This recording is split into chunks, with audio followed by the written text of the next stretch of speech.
Hello നമസ്കാരം. 9ാം class ഫിസിക്സിലെ 5ാമത്തെ ചാപ്റ്ററാണ് പ്ലവക്ഷമബലം. അപ്പോൾ പ്ലവക്ഷമബലം അരക്കൊല്ല പരീക്ഷയ്ക്ക് ഉള്ള ഒരു ചാപ്റ്ററും കൂടിയാണ്. അപ്പോൾ ലാസ്റ്റ് നടന്ന, അതായത് 2023 നടന്ന പരീക്ഷയ്ക്ക് ഈ പ്ലവക്ഷമബലം എന്ന് പറഞ്ഞ ഒരു പാഠം ഉണ്ടായിരുന്നു. സംഗതി ടെസ്റ്റൊക്കെ മാറിയിട്ടുണ്ട്, പക്ഷേ ഇങ്ങനൊരു പാഠം കഴിഞ്ഞ പ്രാവശ്യം ഉണ്ടായിരുന്നു. അപ്പോൾ അവിടെ നിന്ന് ചോദിച്ചിട്ടുള്ള, അന്ന് ചോദിച്ചതും ഇപ്പോൾ നമ്മുടെ ടെക്സ്റ്റിൽ ഉള്ളതുമായിട്ടുള്ള ഭാഗത്ത് വരുന്ന ചില ചോദ്യങ്ങൾ നമുക്കൊന്ന് ചെയ്തു നോക്കാം. പരീക്ഷയ്ക്ക് വേണ്ടി പ്രിപ്പയർ ചെയ്യുമ്പോൾ ടെക്സ്റ്റ് ബുക്കും വിലയിരുത്താം എന്നുള്ള ഭാഗവും മാത്രം നോക്കുന്നതിന് പുറമെ ഇങ്ങനെ മുൻ വർഷങ്ങളിലെ ചോദ്യങ്ങളും കൂടെ കിട്ടുമെങ്കിൽ ചെയ്തു നോക്കുന്നത് നല്ലതായിരിക്കും. ചില ചോദ്യങ്ങളൊക്കെ അങ്ങനെ തന്നെ റിപ്പീറ്റായിട്ട് ചോദിക്കും. എന്തായാലും നോക്കാം. നമ്മളിപ്പോൾ നോക്കാൻ പോകുന്നത് 2023-24 വർഷത്തെ കാക്കൊല്ല പരീക്ഷയിലുള്ള ചോദ്യങ്ങളാണ്. 2023-24. ശരി, ഒന്നാമത്തെ ചോദ്യം 1 മാർക്കിൻ്റെ 2 ചോദ്യങ്ങളായിട്ടാണ് വന്നിട്ടുള്ളത്. ഒന്നാമത്തെ ചോദ്യം വരുന്നത്, ലാക്ടോമീറ്റർ അടിസ്ഥാനപരമായി ഹൈഡ്രോമീറ്റർ തന്നെയാണ്. ലാക്ടോമീറ്ററിൻ്റെ പ്രവർത്തന തത്വം എഴുതുക.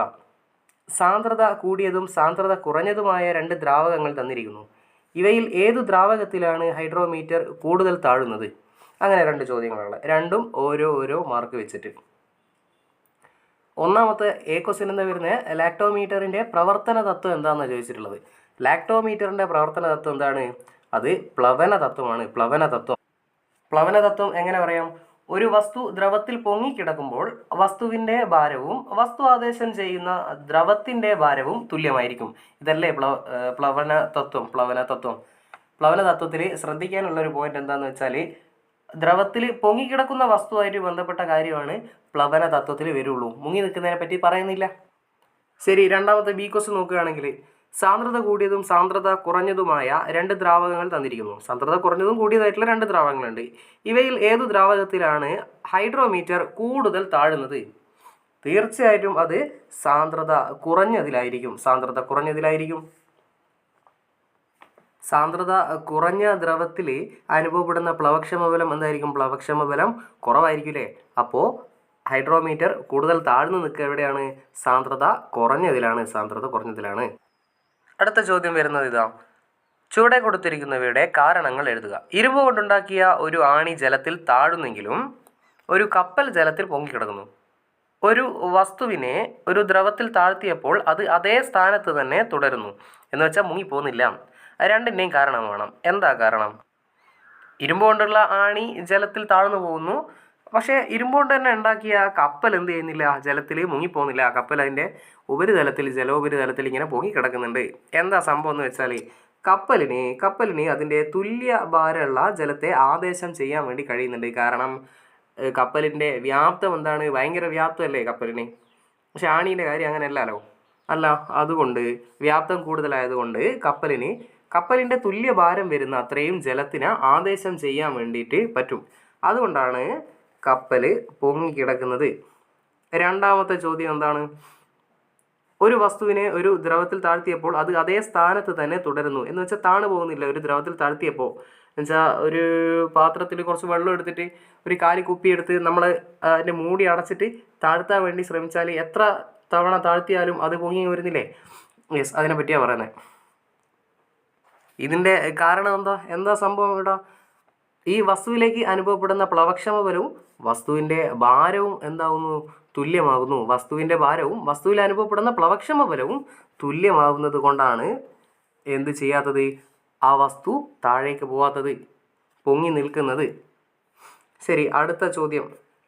ചിത്രത്തിൽ കാണുന്നത് പോലെ ജലത്തിൽ താഴ്ത്തിയിരിക്കുന്ന കല്ലിൻ്റെ ഭാരം സ്പ്രിംഗ് ബാലൻസ് ഉപയോഗിച്ച് കണക്കാക്കുക. ഭാരം അളക്കാൻ ഉപയോഗിക്കുന്നത് സ്പ്രിംഗ് ബാലൻസ് ആണ് എന്നുള്ളൊരു ക്ലൂ കൂടി അവിടെ കിട്ടിയിട്ടുണ്ട്. ഉപ്പ് ചേർത്ത് ബീക്കറിലെ ജലത്തെ പൂരിതമാക്കിയാൽ സ്പ്രിംഗ് ബാലൻസിലെ റീഡിങ്ങിൽ എന്ത് മാറ്റം നിരീക്ഷിക്കാം? നിങ്ങളുടെ ഉത്തരം സാധൂകരിക്കുക. നിലവിലിപ്പോൾ ഇത് സാധാരണ വെള്ളം, നല്ല വെള്ളം.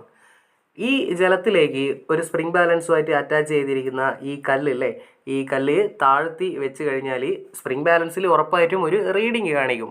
അതാണ് വസ്തുവിൻ്റെ ജലത്തിലെ ഭാരമായിട്ട് വരിക, വസ്തുവിൻ്റെ ജലത്തിലെ ഭാരം. ഇനി എന്താ പറഞ്ഞെങ്കിൽ ഇവിടെ എന്താ ചെയ്യുന്നത് വെച്ചാൽ, ഉപ്പ് ചേർത്ത് ബീക്കറിലെ ജലത്തെ പൂരിതമാക്കിയാൽ സ്പ്രിംഗ് ബാലൻസിലെ റീഡിങ്ങിൽ എന്ത് മാറ്റം വരും?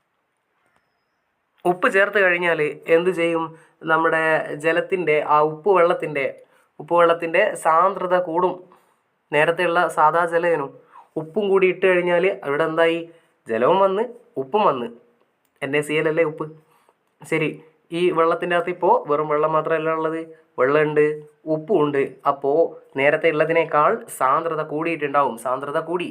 അങ്ങനെ സാന്ദ്രത കൂടിക്കഴിഞ്ഞാൽ ഈ സാന്ദ്രത കൂടിയ ഈ ദ്രവം, ഈ ഉപ്പുവെള്ളം പ്രയോഗിക്കുന്ന പ്ലവക്ഷമ ബലവും എന്താവും?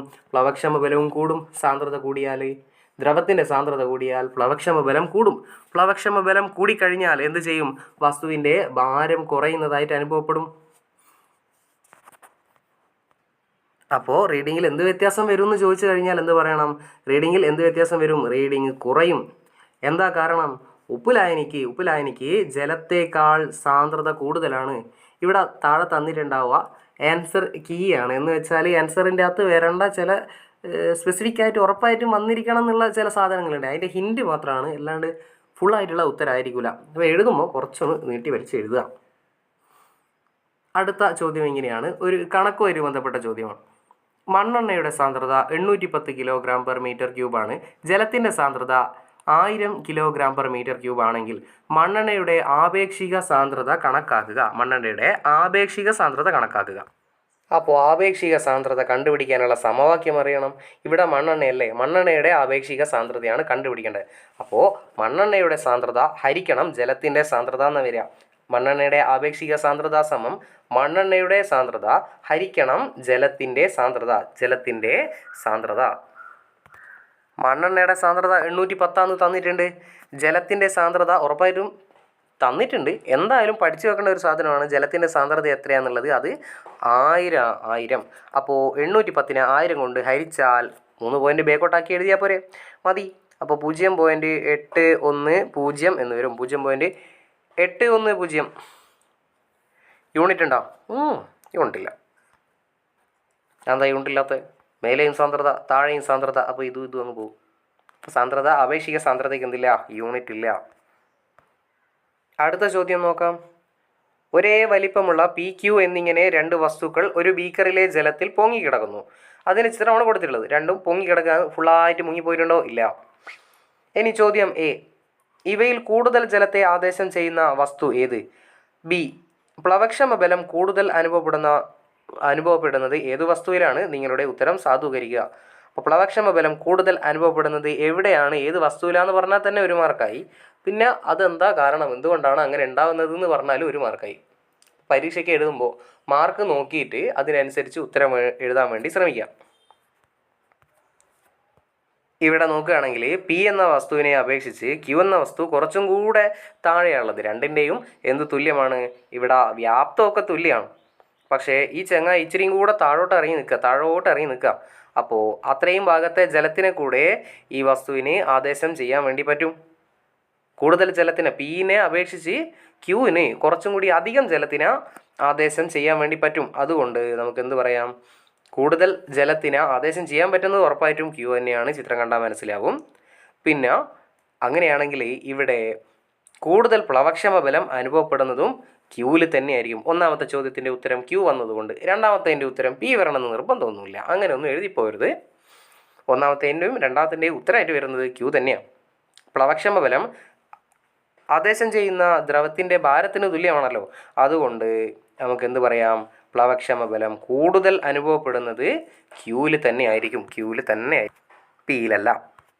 അടുത്ത ചോദ്യം, ഈ പരീക്ഷ പേപ്പറിൽ പ്ലവക്ഷമ ബലവുമായിട്ട് ബന്ധപ്പെട്ട് വന്ന അവസാനത്തെ ചോദ്യം. 100 ന്യൂട്ടൺ ഭാരമുള്ള ഒരു കല്ലിനെ കവിഞ്ഞൊഴുകും ജാറിലെ ഒരു ജലത്തിൽ താഴ്ത്തിയിരിക്കുന്നതാണ് ചിത്രീകരിച്ചിരിക്കുന്നത്. ഓക്കെ, കവിഞ്ഞൊഴുകിയ ജലത്തിൻ്റെ ഭാരം 25 ന്യൂട്ടൺ ആണെങ്കിൽ ABC എന്ന് പറഞ്ഞ 3 ക്വസ്റ്റ്യൻ ഉണ്ട്. ജലത്തിൽ കല്ലിന് അനുഭവപ്പെട്ട ഭാരക്കുറവ് എത്ര? കല്ലിന് ഭാരക്കുറവ് അനുഭവപ്പെടാൻ കാരണമെന്ത്? കല്ലിന് അനുഭവപ്പെട്ട പ്ലവക്ഷമ ബലവും കവിഞ്ഞൊഴുകിയ ജലത്തിൻ്റെ ഭാരവും തമ്മിൽ എന്തെങ്കിലും ബന്ധമുണ്ടോ? ഉത്തരം സാധൂകരിക്കുക. നോക്കാം, ഓരോന്നായിട്ട് നോക്കാം. ആദ്യത്തെ ചോദ്യം തന്നെ എന്താ? കല്ലിന് അനുഭവപ്പെട്ട ഭാരക്കുറവ് എത്രയാണെന്ന്. കല്ലിന് അനുഭവപ്പെട്ട ഭാരക്കുറവ് ഉറപ്പായിട്ടും 25 ന്യൂട്ടൺ തന്നെയായിരിക്കും. എവിടെ നിന്നാണ് 25 കിട്ടിയത്? ഇതാ ഇവിടെയുണ്ട് 25. ഇതെങ്ങനെയാണ് തുല്യമായത്? ഈ കവിഞ്ഞൊഴുകിയ ജലത്തിൻ്റെ ഭാരം 25 തന്നിട്ടുണ്ട്. കവിഞ്ഞൊഴുകിയ ജലത്തിൻ്റെ ഭാരം 25. കവിഞ്ഞൊഴുകിയ ജലം തന്നെയല്ലേ ആദേശം ചെയ്ത ജലം എന്ന് പറയുന്നത്. പക്ഷേ ആദേശം ചെയ്ത ജലത്തിൻ്റെ ഭാരമാണ് തന്നിരിക്കുന്നത് 25 ന്യൂട്ടൺ എന്ന്. 25 ന്യൂട്ടൺ. ഈ 25 ന്യൂട്ടൺ തന്നെയായിരിക്കും കല്ലിലേക്ക് അനുഭവപ്പെടുന്ന പ്ലവക്ഷമ ബലവും. അത് തന്നെയായിരിക്കും കല്ലിന് അനുഭവപ്പെടുന്ന ഭാരക്കുറവ്. കാരണം ഭാരക്കുറവ് തന്നെയാണ് പ്ലവക്ഷമ ബലം എന്ന് നമ്മൾ നേരത്തെ പഠിച്ചിട്ടുണ്ട്. ഭാരക്കുറവ് തന്നെയാണ് പ്ലവക്ഷമ ബലം. എത്രയാണോ ഭാരക്കുറവ് ഉണ്ടാകുന്നത് അത് തന്നെയാണ് പ്ലവക്ഷമ ബലം. പിന്നെയോ പ്ലവക്ഷമ ബലം എന്തിനു തുല്യമായിരിക്കും എന്ന് പറഞ്ഞിട്ടുണ്ട്? ഭാരത്തിന് തുല്യമായിരിക്കും. ആദേശം ചെയ്ത ജലത്തിൻ്റെ അല്ലെങ്കിൽ ദ്രവത്തിൻ്റെ ഭാരത്തിന് തുല്യമായിരിക്കും എന്ന് ആർക്കിമിഡീസ് പറഞ്ഞിട്ടുണ്ട്. അപ്പോൾ നമുക്ക് പറയാം ജലത്തിൽ കല്ലിന് അനുഭവപ്പെട്ട ഭാരക്കുറവ് എത്രയാ? അത് 25 ന്യൂട്ടൺ ആണ്. 25 ന്യൂട്ടൺ. കല്ലിന് ഭാരക്കുറവ് അനുഭവപ്പെടാൻ കാരണം എന്താണെന്നാണ് രണ്ടാമത്തെ ചോദ്യം. കല്ലിന് ഭാരക്കുറവ് അനുഭവപ്പെടാൻ കാരണം എന്താ? വായുവിലുള്ള അത്രയും ഭാരമായിരിക്കില്ല ജലത്തിൽ വന്നാലുണ്ടാവുക. കാരണം ജലത്തിൽ വരുമ്പോഴത്തേക്ക് കൂടുതൽ പ്ലവക്ഷമ ബലം അനുഭവപ്പെടുന്നുണ്ട്. അതുകൊണ്ടാണ്. അപ്പോൾ കല്ലിന് ഭാരക്കുറവ് അനുഭവപ്പെടാൻ കാരണം പ്ലവക്ഷമ ബലമാണ്. ഇതാ ഉത്തരം ഇവിടെ ഉണ്ട് കേട്ടോ, പ്ലവക്ഷമ ബലം. മൂന്നാമത്തെ ചോദ്യം, സി ക്വസ്റ്റ്യൻ. കല്ലിന് അനുഭവപ്പെട്ട പ്ലവക്ഷമ ബലവും കവിഞ്ഞൊഴുകിയ ജലത്തിൻ്റെ ഭാരവും തമ്മിൽ എന്തെങ്കിലും ബന്ധമുണ്ടോ? ഉത്തരം സാധൂകരിക്കുക. ബന്ധമുണ്ടോ? ഉണ്ടോ ഇല്ലയോ? അതിന് 1 മാർക്ക്. ഉത്തരം സാധൂകരിക്കുക. സാധൂകരിച്ചാൽ 1 മാർക്ക്. ചിലപ്പോൾ എന്ത് ചെയ്യും, ബന്ധമുണ്ടോ ഇല്ലയോ എന്നുള്ളത് 1/2 മാർക്കും, ഉത്തരം സാധൂകരിക്കുന്നതിന് 1.5 മാർക്കും. അത് അങ്ങോട്ടും ഇങ്ങോട്ടും കുറച്ചൊന്ന് മാറിയിട്ടുണ്ടാവും. എന്തായാലും ചോദ്യം ഈ 2 കഷ്ണമായിട്ടാണ് ചോദ്യം ചോദിച്ചിട്ടുള്ളത്. അപ്പോൾ നിങ്ങളുടെ ഉത്തരവും അങ്ങനെ 2 കഷ്ണമായിട്ട് തന്നെ വരണം. അല്ലെങ്കിൽ ആ 2 കഷ്ണവും ഉത്തരത്തിനകത്ത് വരണം. ഒറ്റ ലൈനിൽ എഴുതി എന്താ പറയുക, ഒറ്റയടിക്ക് എഴുതി അങ്ങ് പോരുത്. 2 മാർക്കിൻ്റെ ക്വസ്റ്റ്യൻ അല്ലേ, 2 മാർക്കിൻ്റെ ക്വസ്റ്റ്യന് അത്ര തന്നെ എഴുതുന്നതാണ് നല്ലത്. അപ്പോൾ എന്ത് പറയാം, ബന്ധമുണ്ടോ എന്ന് ചോദിച്ചാൽ ബന്ധമുണ്ട്. എങ്ങനെയാണ് ബന്ധപ്പെട്ടിരിക്കുന്നത്? ഒരു വസ്തു പൂർണ്ണമായോ ഭാഗികമായോ ഒരു ദ്രവത്തിൽ മുങ്ങിയിരിക്കുമ്പോൾ അതിൽ അനുഭവപ്പെടുന്ന പ്ലവക്ഷമ ബലം വസ്തു ആദേശം ചെയ്യുന്ന ദ്രവത്തിൻ്റെ ഭാരത്തിന് തുല്യമായിരിക്കും. ഇവിടെ ദൈവത്തിൻ്റെ ഭാരം എന്നൊക്കെ കാണാം. അതൊന്നുമല്ല കേട്ടോ, ദ്രവമാണ്. ദ്രവത്തിൻ്റെ ഭാരം, സ്പെല്ലിംഗ് മിസ്റ്റേക്ക് നോക്കണ്ട. ദ്രവത്തിൻ്റെ ഭാരമാണ്. ദ്രവത്തിൻ്റെ ഭാരത്തിന് തുല്യമായിരിക്കും എന്നുള്ളതാണ് വേണ്ടത്. തുല്യമായിരിക്കും. ഉത്തരം ഇവിടെ നിന്ന് കാണുന്നില്ലെങ്കിൽ നേരെ ഇപ്പുറത്തുണ്ട്. ഇവിടെ ദൈവത്തിൻ്റെ അല്ല, ദ്രവത്തിൻ്റെ. ഇത്രയും ചോദ്യങ്ങളാണ് നമ്മുടെ പ്ലവക്ഷമ ബലവുമായിട്ട് ബന്ധപ്പെട്ട് കഴിഞ്ഞ വർഷം 2023 നടന്ന പരീക്ഷയിൽ വന്നിട്ടുള്ളത്. കഴിഞ്ഞ കൊല്ലത്തെ എല്ലാ ക്വസ്റ്റ്യനും നമ്മൾ നോക്കി. ഇത് തന്നെ ആദ്യം എന്ത് ചെയ്യുക, മൊത്തം ചാപ്റ്റർ പഠിച്ചു കഴിഞ്ഞിട്ട് ഈ ക്വസ്റ്റ്യൻ ഒന്ന് ചെയ്ത് നോക്കുക. കിട്ടുന്നുണ്ടോ, കിട്ടുന്നില്ലെങ്കിൽ ഏത് ഭാഗമാണ് കിട്ടണ്ടായി പോയെന്ന് നോക്കിയിട്ട് അതിനനുസരിച്ചിട്ട് ആ ഭാഗത്തിന് കുറച്ചും കൂടെ സ്ട്രെസ് ചെയ്തിട്ട് കുറച്ചും കൂടെ ഊന്നൽ കൊടുത്ത് പഠിക്കാൻ വേണ്ടി ശ്രമിക്കാം. എന്നാൽ ശരി, അടുത്ത വീഡിയോയിൽ കാണാം. അടുത്ത ചാപ്റ്ററുമായിട്ട് വരാം. Okay, by.